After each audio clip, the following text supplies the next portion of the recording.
Welcome to the Boswell Book Company virtual event series. We are celebrating day 4079 of us being in business. And before I get started, I do always like to mention a few upcoming events. We have tomorrow we're hosting Jennifer Chiavarini for her new book, Mrs. Lincoln's Sisters. It's part of her exhaustive world Civil War research, and she's got another vibrant story set in the 19th century. Chiavarini's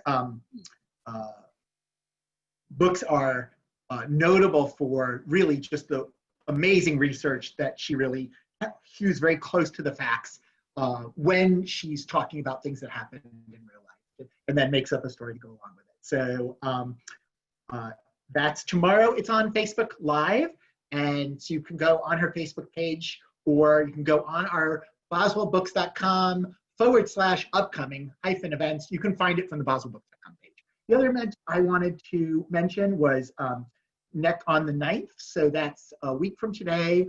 We are hosting Alex George with one of our favorite books of the year called The Paris Hours. It's 4 stories set in 1927 Paris. We're co-sponsoring that event with Alliance Française de Milwaukee. You can actually, Erin, our representative from AF, is actually in the background there. And that'll be a conversation with Alex and myself, and actually also longtime Boswell bookseller and Schwartz bookseller and Next Chapter bookseller, Jane Glazer. And this is one of her favorite, if not, actually it's one of her 3 favorite books of the year.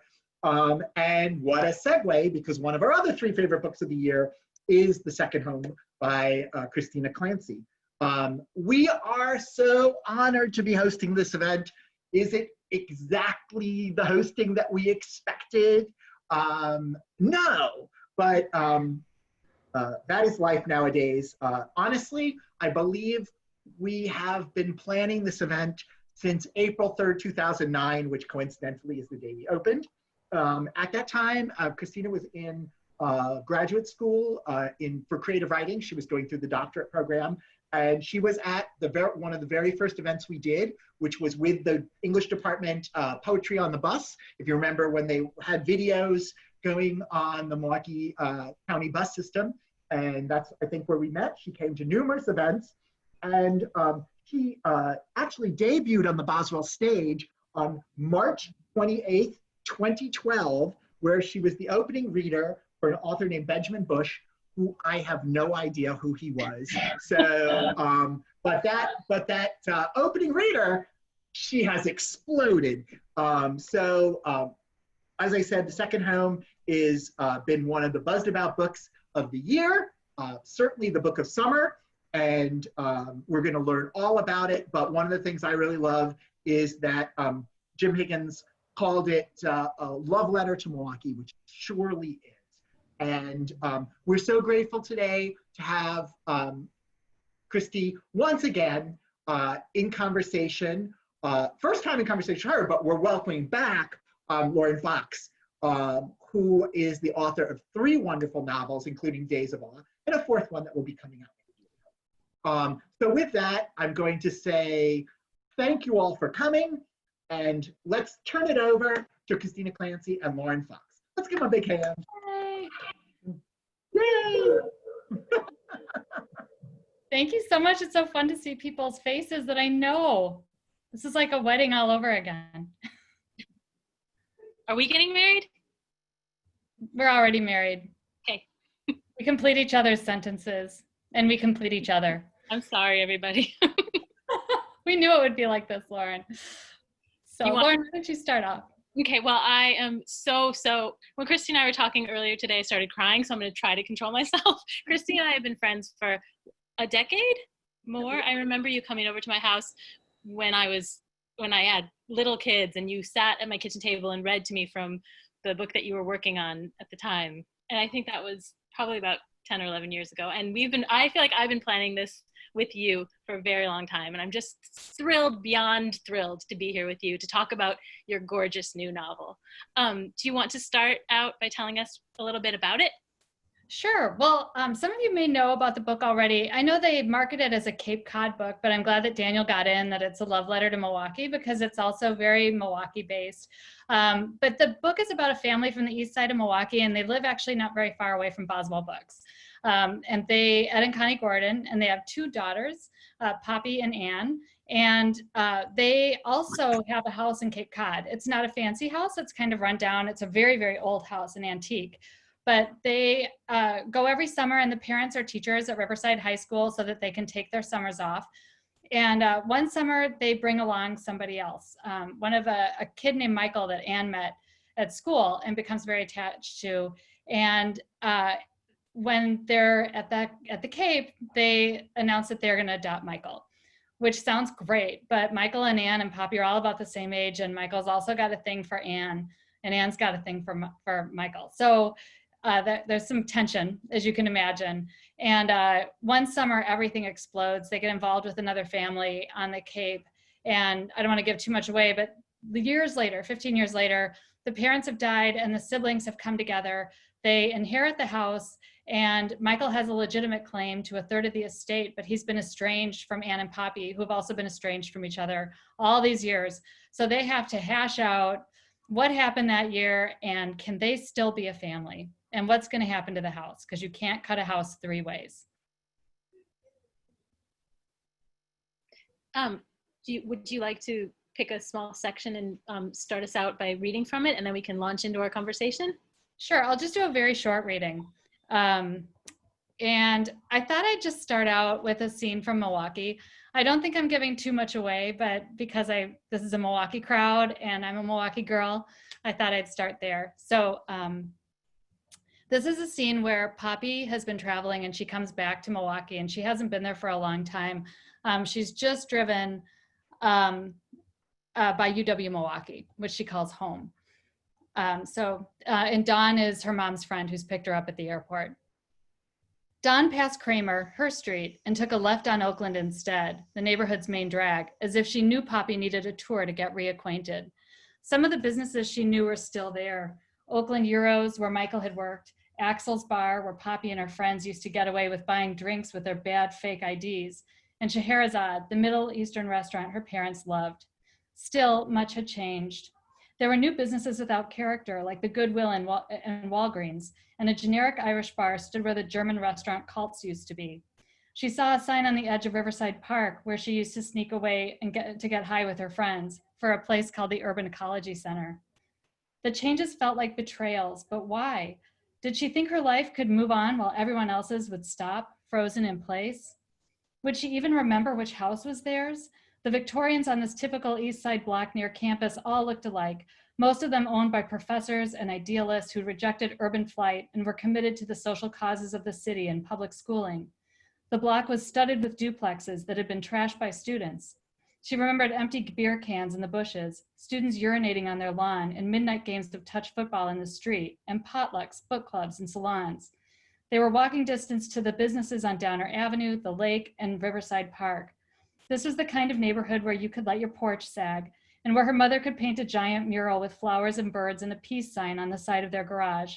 Here you could adopt teenage children, raise daughters who remained unmarried and had children out of wedlock, who took off to explore the world. Maybe they would have been better off in a more conventional suburb like Whitefish Bay or Brookfield, where there were rules and where gossip and reputations kept everyone in line, places where they would have been expected to follow a straighter path. So. That's great. It's so good.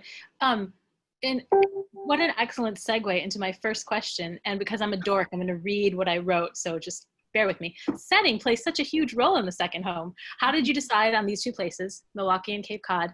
I'm going to ask like 4 questions, but I'll remind you of them. What is your experience with both? How did it feel to write about them? Is there anything you wish you'd added? Anything you intentionally left out? Ooh, lots of questions. Well, I think, originally, very early in the draft, I was talking about this earlier on this TV segment I did, but in a very early draft, I had these characters set in Evanston, because I just thought, I don't know, I felt funny about writing about Milwaukee. I felt like I didn't have permission to do it.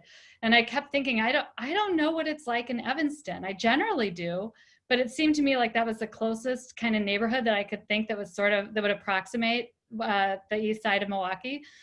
And then Valerie Lakin from UW-Milwaukee, she came to teach my class at Beloit College, and I was teaching there. And somebody asked about writing about a place, and she was like, "Write about places you know." And I was like, "Oh, I can do that. I can write about a place I know." And it felt a little bit like breaking the rules. And even when I would include, like Scheherazade or the Urban Ecology Center, it felt like I shouldn't do that. But then I was like, I know these places. And I did the same thing for Cape Cod. And I chose those two places because they're places I know really well. I grew up in Milwaukee, and I started out in Denver, but we moved to Milwaukee when I was a kid.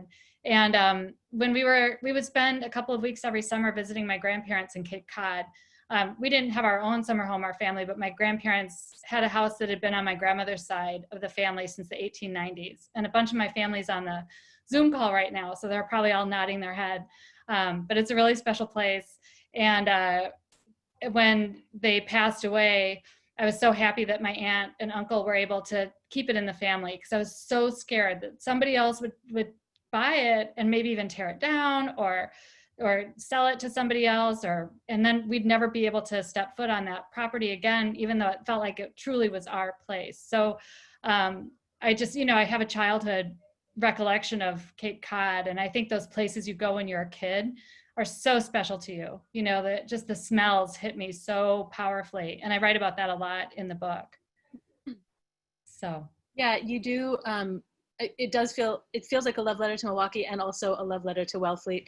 And like, as a writer, I so admire how the settings are their own characters. Like you feel so much connection to these two settings. I can't remember another book where I felt that way. Like I couldn't bear to think about these characters losing I'm afraid of giving too much away. So I couldn't bear to think of them losing their connection to the home in Cape Cod. I feel like the details and the level, like the nuance and the level of just all the sensory detail about these two places, kind of especially Cape Cod though, are really extraordinary.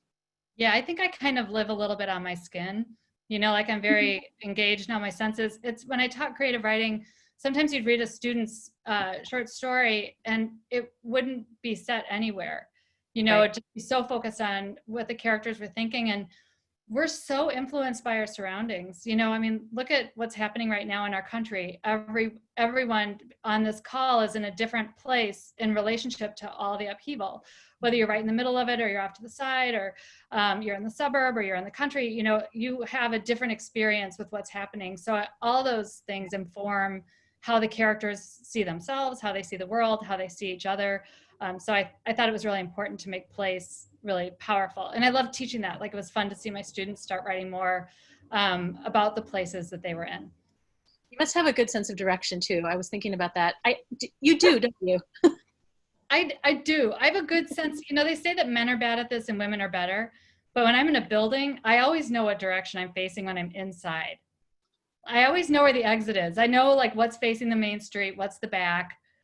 So I have such a bad sense of direction that when I write setting, I just make stuff up and I just make up like imaginary cities because I can't, like your sense of Milwaukee is so specific. And I was like, oh, that is where things are. I can't do that. But what's tricky is Daniel mentioned this when I went to the store right after I'd sold my book, and we were talking about how the book was set very much in Milwaukee. And he said, it's great to do that. I hope I'm speaking properly for Daniel here, but he said, it's great to do that. But if you do one thing wrong, it's going to just be stuck in that reader's mind the entire time they read the book. So, and I actually this is kind of funny. I lived in Minnesota. I was going to college at the University of Minnesota when the cryptosporidian outbreak happened. But, I was getting accounts of it constantly from people at home. And somebody gave my book a 1-star review because they said with cryptosporidian, I said that they were vomiting and had diarrhea. And they said, there was no vomiting. It was just diarrhea. So stars. They gave me 1 star. I'm sorry, that was me. Yeah. Yeah, but they were right. You want to get all those details right. And it involves some pretty exhaustive research to make sure that that my second book that I was working on is set in 1981. And I had to find out, like, what does a hamburger cost in 1981? And, you know, everything I needed to know. What music would they listen to? So you want to be accurate. I thought that we have talked about not checking your Goodreads reviews, though. That's another topic. Oh, yeah. Yeah. I don't do that anymore. I should add that Christy and I are in a writing group together. So so we have not only do we have a long history as friends, but we have a long history as writing partners and colleagues. And so when she talks about early drafts, like the early draft being set in Evanston, I had forgotten that. But like, I feel like so much of, it's extra thrilling for me because I feel like I have seen this book since it was just a fetus, and now. Yeah. Okay. Was there anything that you wish you'd added to either of these two settings, or anything you intentionally left out? I mean, there's a lot I wish I could add, but you kind of have to carve out some things so that the narrative works. You know, there's a million places I'd love to take readers in Milwaukee. There's a million places I'd love to show people in Cape Cod. And you know that those places are going to be special to other people. And they're going to be like, well, why didn't you include Preservation Hall in Wellfleet? Or why didn't you take the characters to Brookfield? Or, you know, whatever. But you just can only do so much. And hopefully you do enough to give readers a flavor. And people who know these places think that, but I think a lot of readers who have never been to Milwaukee or Cape Cod, you try to give them just enough so they get a sense of what it's like. But I wish I had a character named Lauren. Me too. 1 star. Yeah. Next book is about Playboy bunnies, so watch out. Lauren was not a very popular name back in the 80s. Now it is. I'm going to spend the rest of our time talking about that. Yeah. Okay, let's move on to the characters in the book, who are so vivid and well drawn. And my first question for you about them is, of the main characters, Anne, Poppy, and Michael, who do you most identify with? 3 questions. 1, who do you most identify with?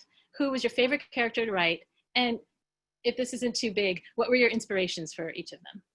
Oh, I like that question. It's funny, I really identify equally with all of them. A lot of readers find Anne a little bristly, and I love Anne. A friend of mine always thinks that I'm Poppy, and she, you know, because Poppy's so free-spirited and she thinks I'm like that.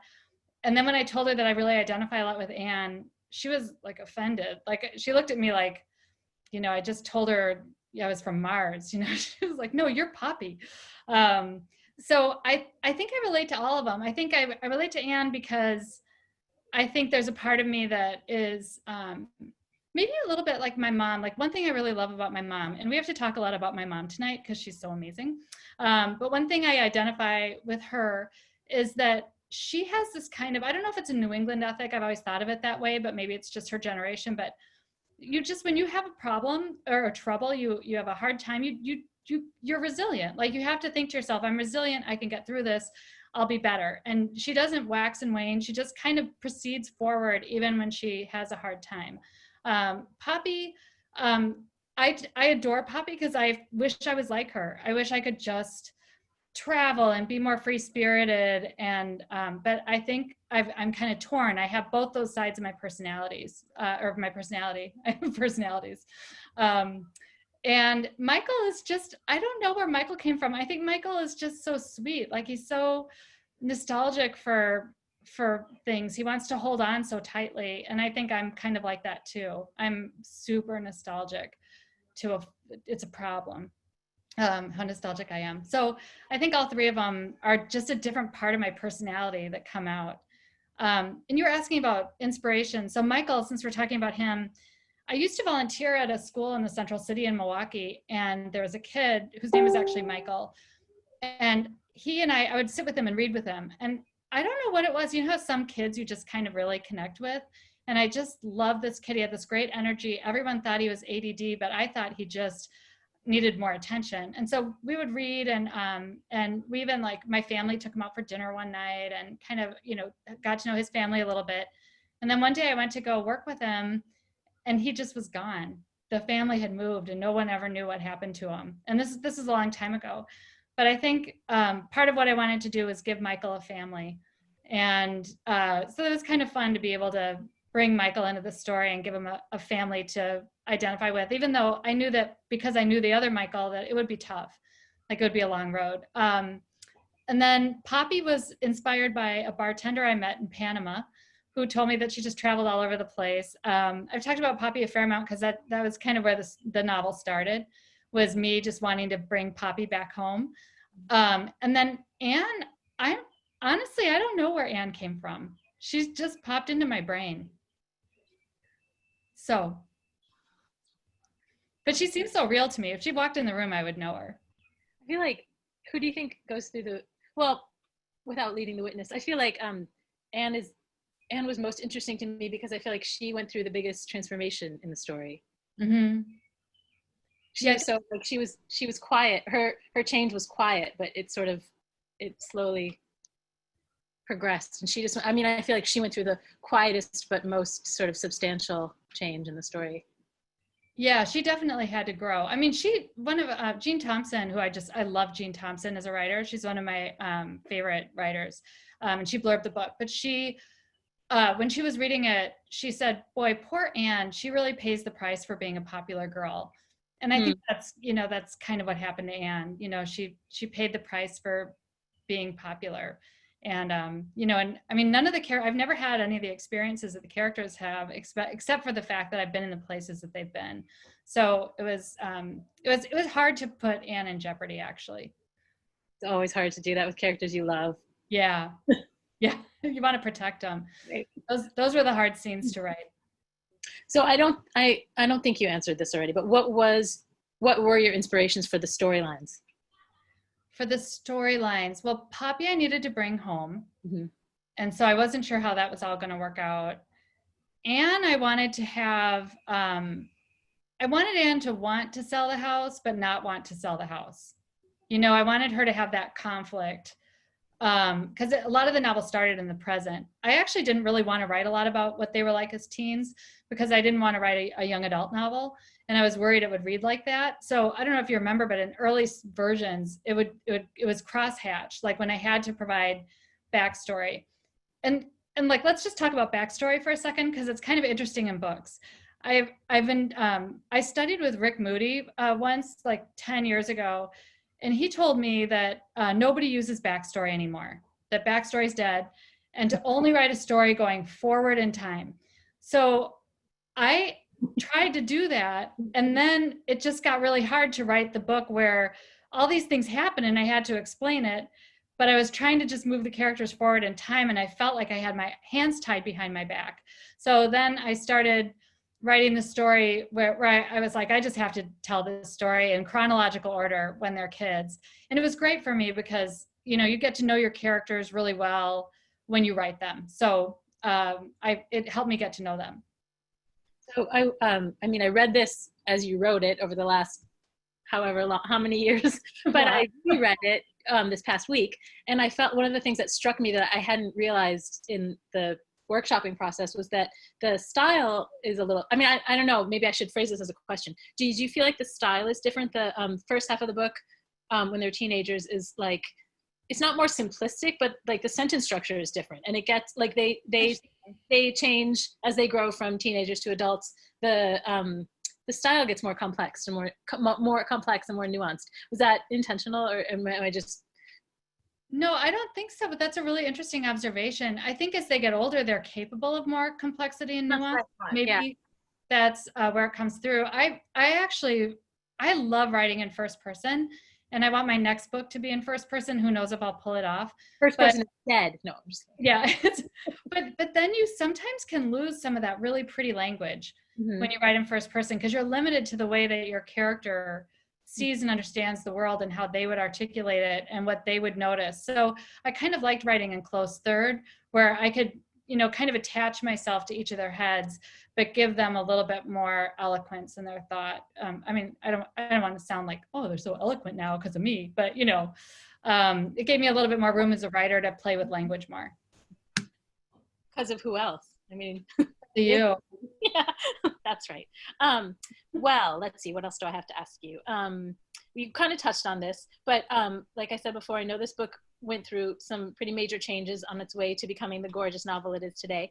And I always find it interesting to hear a little bit about, from authors I admire, about process and revision.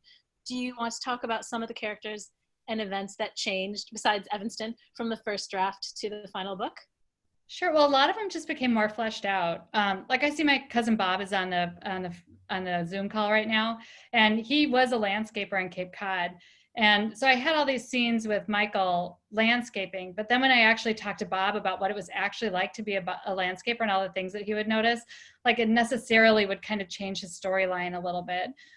Same with Poppy. Like once I met with a surfer, I had most of her scenes done, but then once I really learned what it was like to be a surfer, I had to change some stuff. And the biggest thing with Poppy, and I'm going to try to say this without giving it away, but one of the surfers I talked to who looked exactly like Poppy, was born the same year as Poppy, learned how to surf the same year as Poppy on the same beach, she had the same home beach.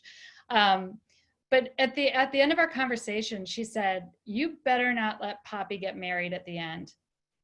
And I was like, whoa. And she said, "We're surfers, you know, like don't give her a conventional ending." And I was like, whoa. So I'm not going to say whether Poppy got a conventional ending or not, but you'll see that got in my brain, you know, when I was thinking about what Poppy's storyline was going to be like. Where is Poppy going to end up?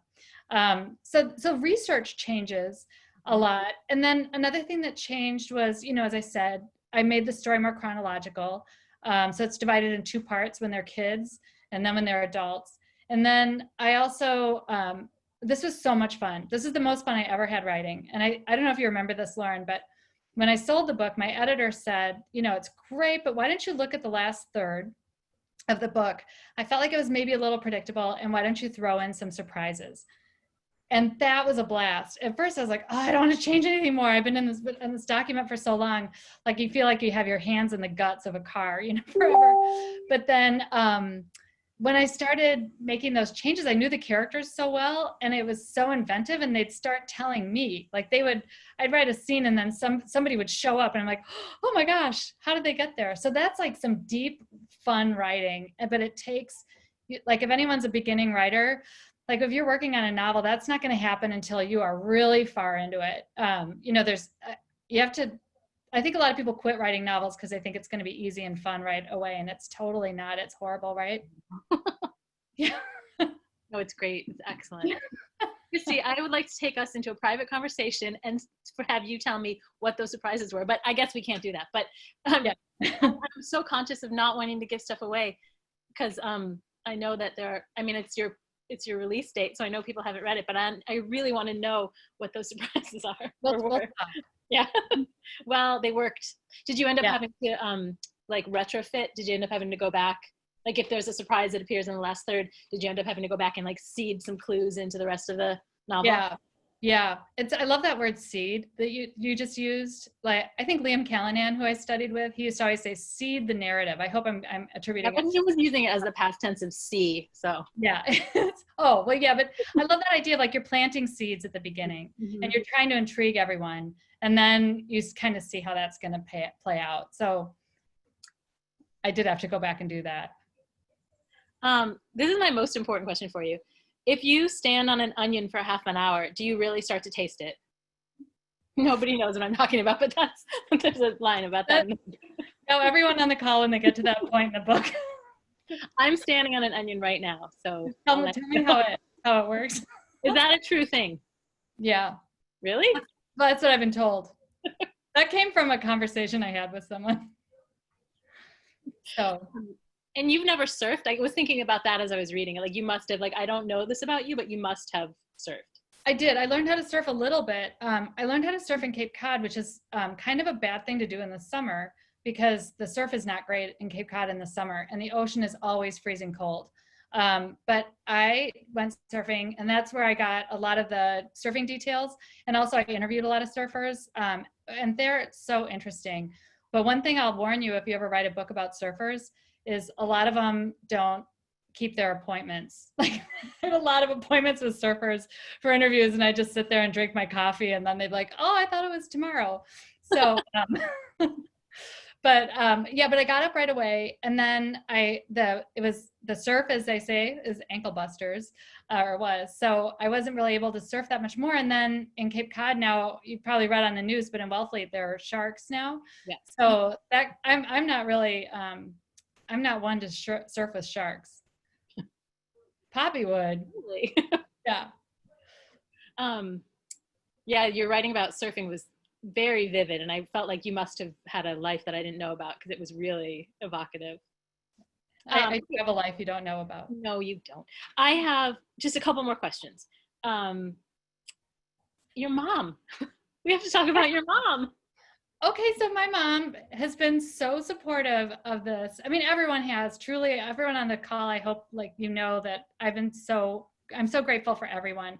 And they actually, in my acknowledgements, they used an old acknowledgement section. They forgot to update it. So I got my book and I was like, oh no, but that's okay.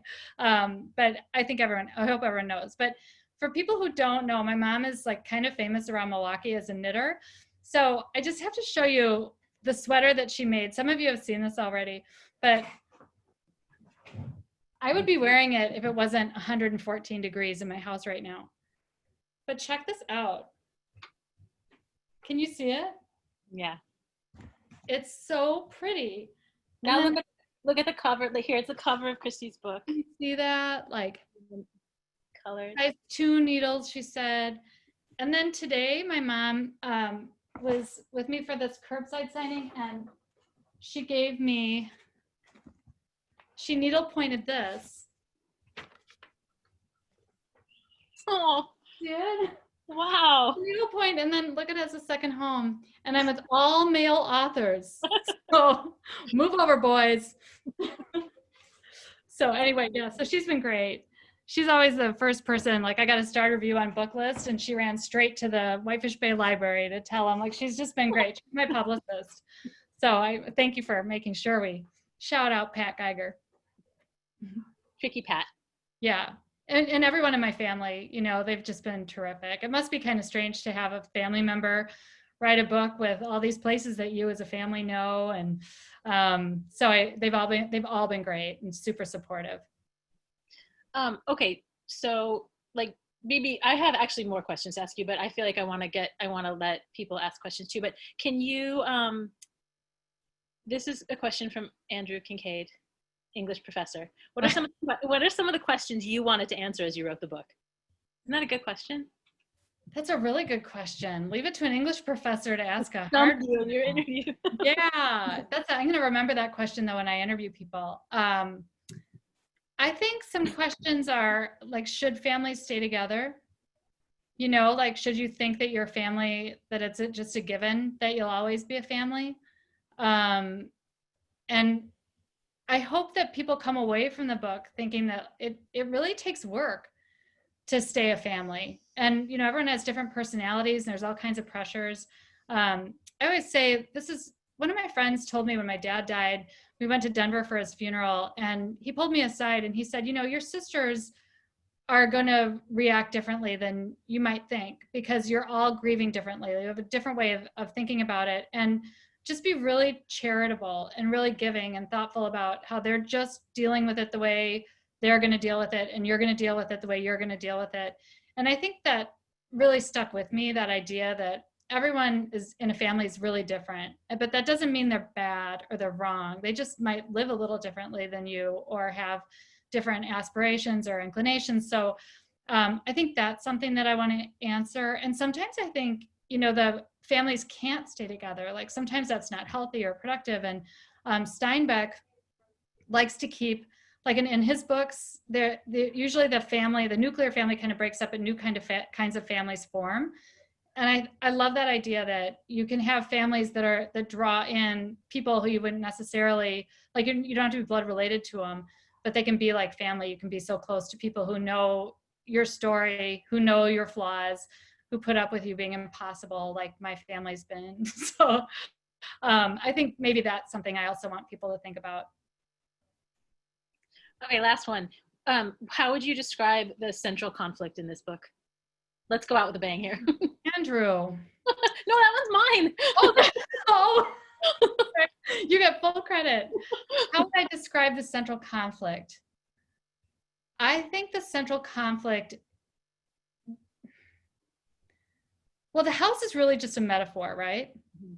So the central conflict is kind of what I was just saying before. You know, like what happens when you lose your touchstone? You know, how do you stay in contact? Like what becomes the new center? How does the center hold? So I felt like so much of it too was about like secrets and truth. Oh, and, like, yeah. how do you I don't know, like how do you stay true to yourself? And I don't know, so much of it, I'm not sure quite how to put this, but I mean, I thought so much about like what you are willing and able to tell people at different stages of your life, and how like kind of truth comes out. And I mean, right. Yeah, no, I mean, the characters are frustrating, you know, so if you haven't read it yet, it's frustrating because they don't communicate very well, but I think they're limited in their abilities to communicate. And you know, maybe a lot of this, I've never thought of this before, but you know, I'm so conscious of this kind of cancel culture that we live in right now, and how people can someone can do one thing that is just a little bit off and they get written off forever, and with no opportunities for redemption. And maybe in that way, the book is about how we shouldn't cancel people out, you know, or like the long-term effects of when we cancel people out, because that's what happens with the characters, sort of, you know, they kind of, in one way or another, they kind of cancel each other out. So like maybe thinking of someone more holistically and being more forgiving and forgiving. Mm-hmm. Yeah, I think that's the central conflict. So this has been an amazing conversation. Should we turn it over to Daniel, and he can start taking questions from people who I'm sure are dying to ask you things? Sure. And one other thing I just wanted to say, Daniel, is like our writing group is, I think everyone's on right now, and we have the most special writing group in Milwaukee, and we meet every month, and you guys have been so fantastic. You, Annie Rockjar, John Olson, Liam Callanan, Ames McGinnis. We are just like a tribe, and you guys have helped so much with this book, and I'm kind of getting teary thinking about how much everybody helped, and you guys are great. So you're great. You're great. I'm out. I'm going to do a few questions now. Boswell won't rest until everyone in your writing group has an event or two. So excited about this. Congratulations. Thank you. And I was wondering I love asking this question of authors. I was wondering if you could talk about where you write, sort of how you get in the mode, what your view is, you know, and what your routine is to get your writing accomplished. Well, you know, I just one day sat down and started writing, and 4 hours later, the book just poured out of me. It was so amazing. Yeah, no, I taught for a long time at Beloit College. And so I really had a hard time working with an academic schedule. Like I couldn't go back and forth in my head very easily between teaching and being creative. So I would work more in chunks in the summer and the winter, and like over breaks, basically, like summer break and then winter break and then spring break. And that's where I got most of my writing done. I think a lot of times people want to hear that it's really easy, you know, that you can just write a book and it'll, you know, like if you just sit down every day for 4 hours, you'll have a book. But for me, it's more, I do kind of work more when I get inspired. And that's a kind of hard way that's why, you know, I'm like over 50 and I have a book now, because if I were more disciplined and wrote every single day, I probably would have had a book sooner than now. That said, my patterns changed because when I sold this book, I had a 2-book contract. So I had 1 year to write my second book, which was completely terrifying, but it was also really a fun challenge. And I'm so happy I had it, because last year I was so focused and I just carried my laptop everywhere, and I wrote like it was my job. I was like Joyce Carol Oates. And I just sat down and I wrote, and I did it. And I'm super excited about my second book. I don't feel like it's something I wrote just because I had to write it. I'm like, I loved writing it and I had so much fun. So I was able to get that done. But I also, one other thing I'll say is I always need a lot of light. I need to be in a room with a lot of light. I'm not a basement writer like a lot of people are. So thanks for the question. I am going to do the next person. I am going to tell Christy that we're doing our first event with Joyce Carol Oates, actually. Speaking of which, I know. No, yes, now that there's no travel involved, she's coming for her new book on June 22nd. That is exciting. I'll be there. Conversation Partner to be determined. And yes, the book is 800 pages. So, but we're very excited. She hasn't been in Milwaukee. I think she visited the Sherwood Harry W. Schwartz bookshop like 20 years ago. So the next person I'm going to call on is, she can do a video, is Colleen Teitelbaum. Yes. Colleen, would you like to ask your question? Yes. Congratulations, Christy. Oh, thank you. Hi. I'm wondering if this is, I know you were writing short stories and fiction for a long time. Is this the book you imagined when you thought about your first book, or was this the book that with which like you had the most momentum? Because the way you're talking about it, it sounds like you had the idea for a long time. So I wondered if you could just talk a little bit about sort of how long you worked on it and if you have other hidden books somewhere. Oh, that's a great question. Yeah, no, I love writing short stories, and I'm completely obsessed with short stories. I read them all the time.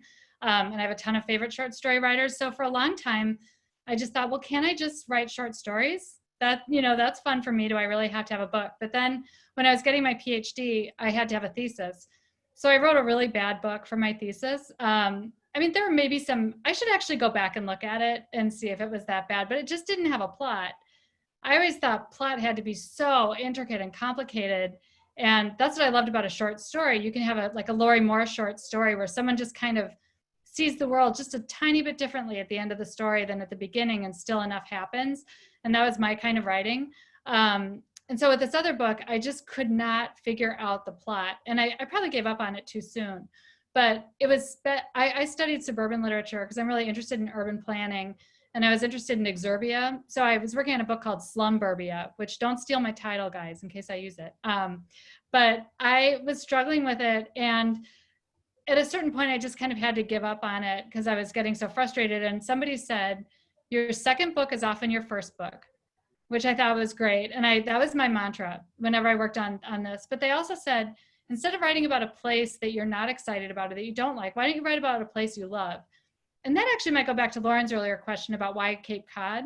I think I was drawing on like as much place love as I could in that book. So I think that's kind of where that happened. So now I don't know if I could write a short story again.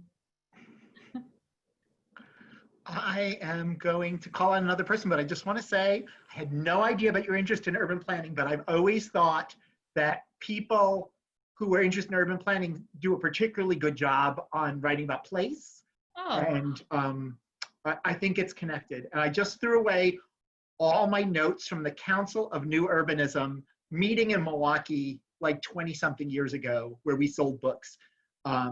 I don't know why I held on to it for 20 years, but I did. So we're going to call on Star. Let's see if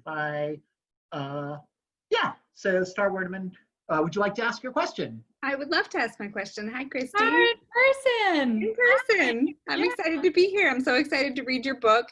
I was curious, because you spent so much time on this first book, how was it to then pivot and transition into a whole other world and different characters? Yeah, and then I wanted to ask, when you said you love short stories, I wanted to ask one of your favorite authors. So that's my second one-off question.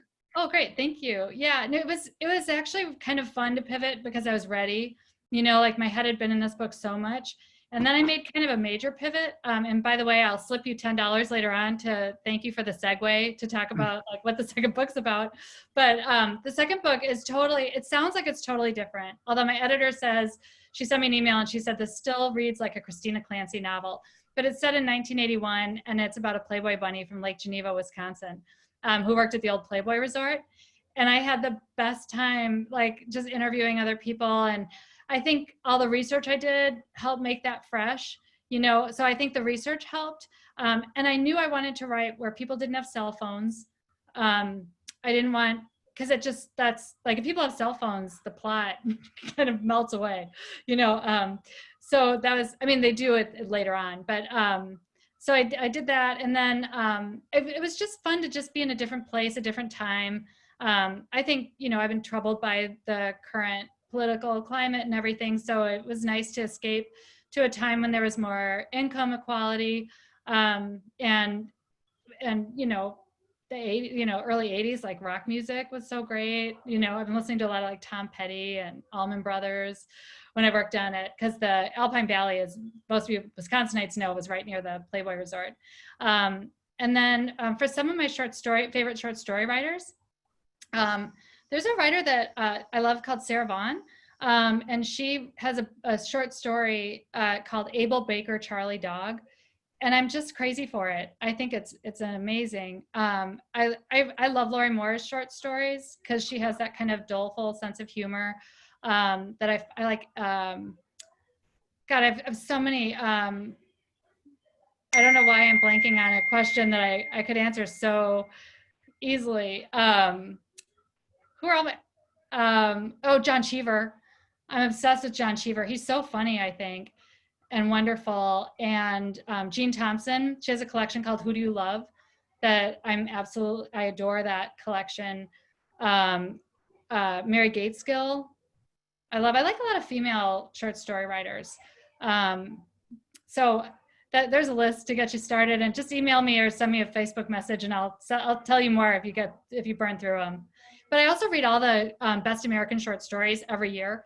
I love reading that, and that's always really fun. And I read literary journals. That's a great way to find new writers.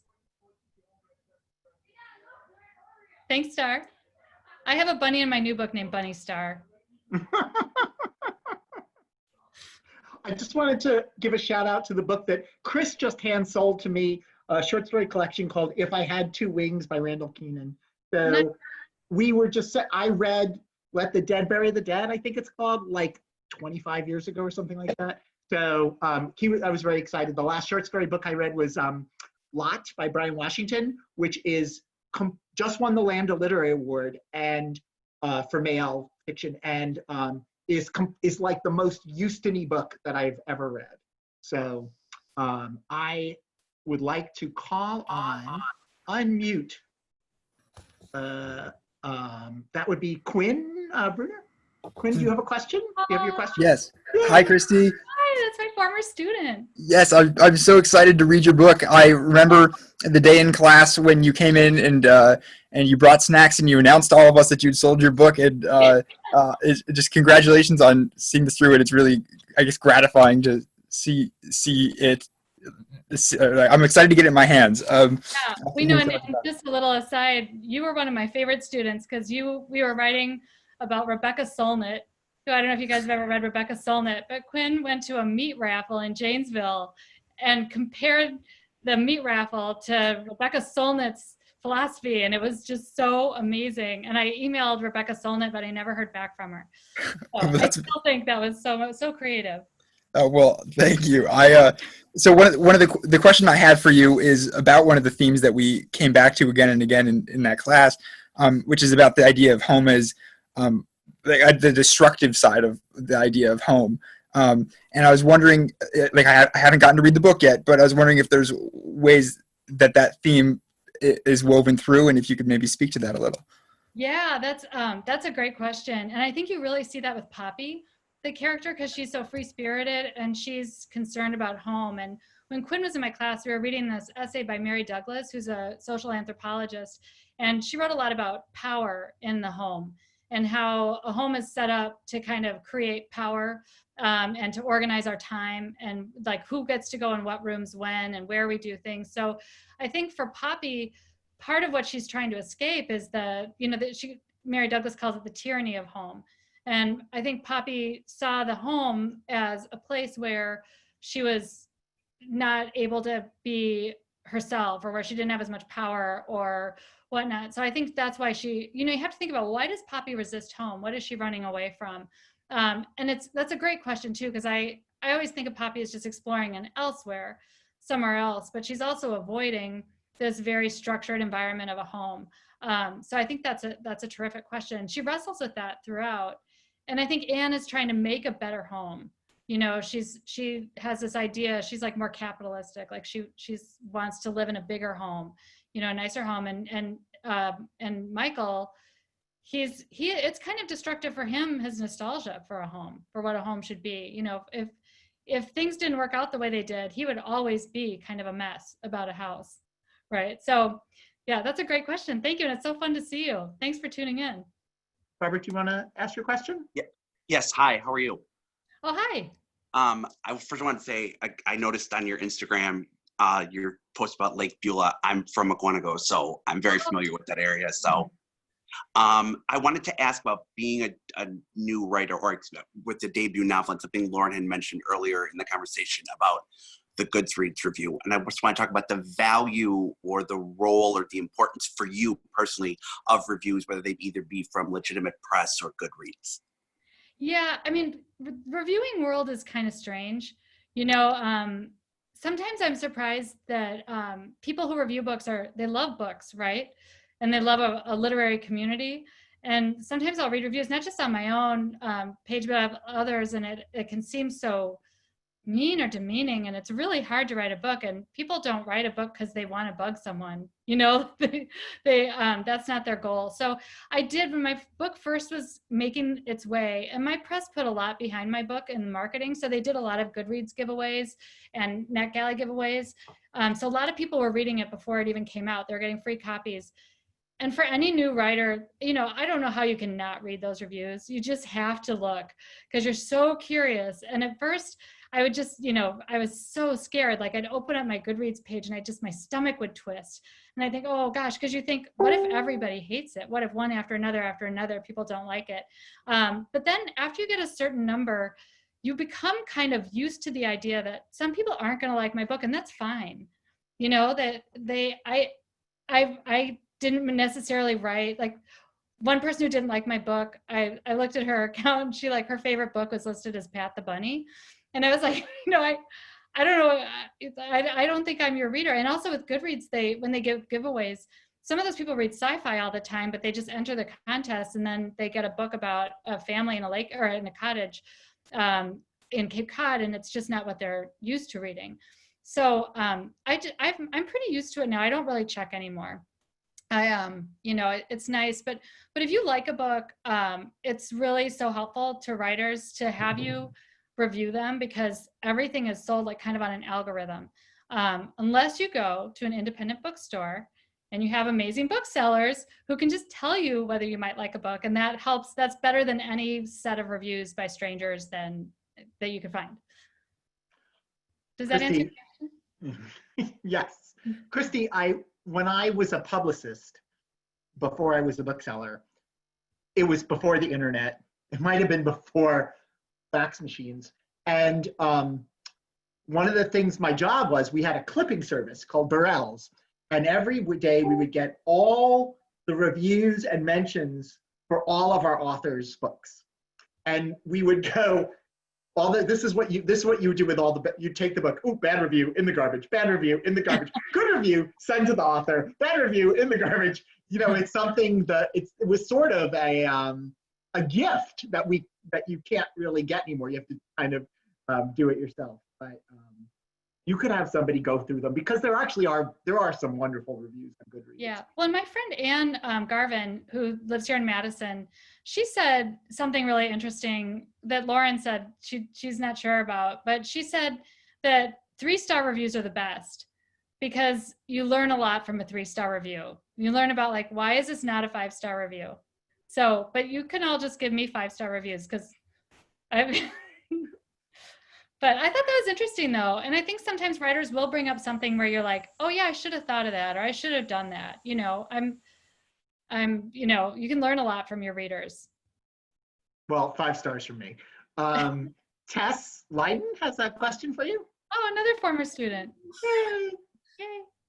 Hi. My question is about perspective, because we talk a lot about that in class, and how, I mean, maybe it was an unconscious decision, but you obviously have like 3 protagonists, and you're not in first person. So how is it juggling that? And was there ever one protagonist, or were there always three?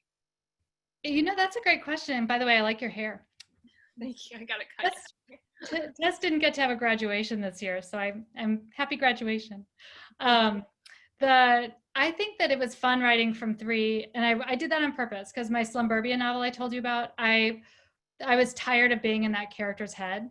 So by the time I started a fresh novel, I was like, I'm going to have multiple characters, and it's great because then you can be in a different mood for a different character. You know, like I would literally wake up and I'd be like, oh, I wonder what Michael would think if this happened, and then you just start typing and it's really fun to enter each person's perspective.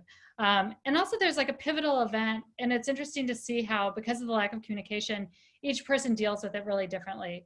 So that was really fun to have the different perspectives. That said, my second book, it's mostly just with one character that we follow. And that was kind of nice too, because then you get to really get to know that character and see how everything influences just one person. So, you know, maybe my third book will be in first person, but it's fun, like in our class, you know, messing around with perspective. If you're working on a project, it's always interesting to say, well, what would happen if I wrote that? Lauren actually suggested when I was in an early version of my book and I was struggling with it. She said, just write a few chapters from her perspective, get to know her voice, get to know how she thinks, and then you can write back in third again. So thanks, nice to see you. Let's see if we've got, get rid of the chat. Yeah, we've got a question from Robert Piper. Oh, that's my cousin. Well, Robert. Congratulations, Christy. Thank you, B.O.B. We're so proud, but and taking credit absolutely for this genius in our midst.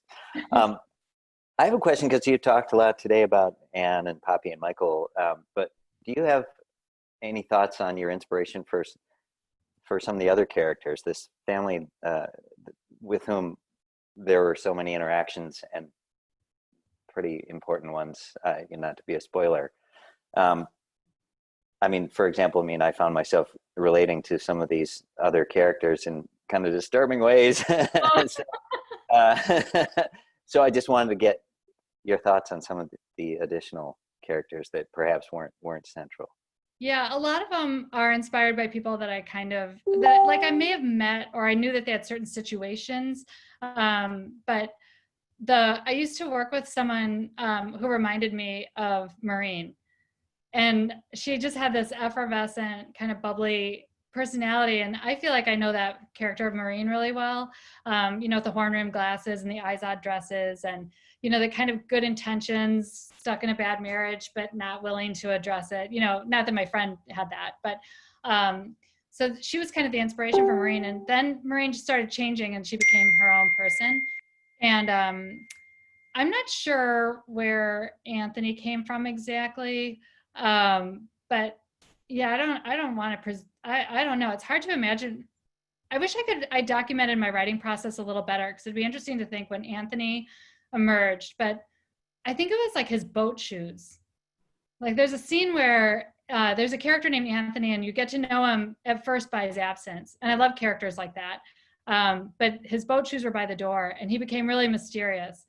And then I had to imagine what's he going to be like when he walks in? And he needed to be like blustery and in control, but also charming enough to, I don't know, I don't want to say too much about Anthony. And this is terrible, but you know who Anthony in my head always looked like was, for those of you who go to American Players Theater, one of the actors is James DeVita. And he's my favorite, I just love him. He's one of my favorite actors, but I always pictured Anthony looking like not James, but kind of looking like James and talking like him in one of the plays that I saw him in. So he was kind of like a character in a play that reminded me, not James DeVita himself. But if they ever turn this into a TV show or movie, I want James DeVita to play Anthony. So yeah, that kind of from all over. Thanks, Bob. It's so nice to see you. And Bob with the landscaping. We have another question, I think last question, or well, let's see what comes up, but this might be the last question. So this is from Martha Clark. So Martha, would you like to go? Hi, Christy. How are you? Hi, good. How are you, Martha? Good. Good to see you again. You too. One thing that we always used to like to do in a book club that I think your mom was in with me, if not a different book club, is we would see if the book was ever made into a movie, who would we cast as the various people? If your book was made into a movie, who would you like to see cast as the various characters in your book? Well, I'd be remiss to not say that I think Anne would be a great, or Reese Witherspoon would be a great Anne. Okay. I think Emma Stone would be a great Poppy. I think Mark Ruffalo is George. I think Julianne Moore is Maureen. Jimmy DeVita is Anthony. What about Michael? Oh, my daughter told me who's it? Oh, Adrian Grenier? Who's the guy from Entourage? Yeah. You're asking the wrong person. Yeah. It's that's who Michael I kind of imagine. Michael kind of looks to me like, some of you who are my age might remember this, but do you guys remember the TV show Melrose Place? Yes. Like in my head, I kind of imagine Michael looking like Michael the doctor on Melrose Place. So, and then who else? Those are them. Oh, Brad, I'm stuck on. I don't know who Brad would be. Brad looks so specific in my head. I can't imagine what he would look like as a celebrity. But I might have some news about that later on. Nothing I can now. Wear that beautiful sweater that your mom made you with pride, and congratulations to you. This is just wonderful. Thanks so much. I think that's our questions. I wanted to thank Lauren Fox for being the gem of the interviewing world. And like I said, we're all looking forward. Lauren, do you have a pub date for the next book?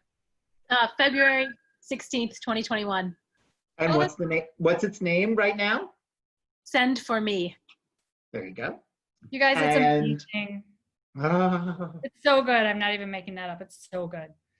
Thanks. And Christy, it sounds like your next book actually has a vague pub date as well. Is that the case? I think it's next summer, but a lot of things are moving because of COVID. So right. I think that might be a moving target. But when it's out, this better be over because I'm going to be in Boswell Books. That's right. I'm going to be standing there, and we have to make sure that you stay in business. So everybody buy your books from Boswell Books. Support Daniel. Oh, and everyone. Chris and everybody there. Definitely all bookstores need your support, and we're really grateful for that. I am also looking forward to the rest of the writing group coming up to read. So I know Anuradha has a book coming eventually, I think. So I'm looking forward to that. Also February. Also February. Yeah. Excellent. We are so grateful to both of you. Please let everybody know. I've sent in the chat. I've sent a Boswell purchase link. We're discounting the book. We have free store pickup and $4 medium L shipping throughout Wisconsin. And it goes pretty fast within Wisconsin. And thanks to all of you who showed up for this. We really wouldn't have a bookstore without you. And hope to see you at another event. Thank you, everyone, and enjoy The Second Home. It is a summer read, unparalleled, and just has just enough meat to feel like you're escaping and also being intellectually fun. So it's got it all. So thank you so much. Thank you so much, Daniel, for doing this. And thanks, Chris, too. Thanks, Lauren. Thanks, everybody. Bye.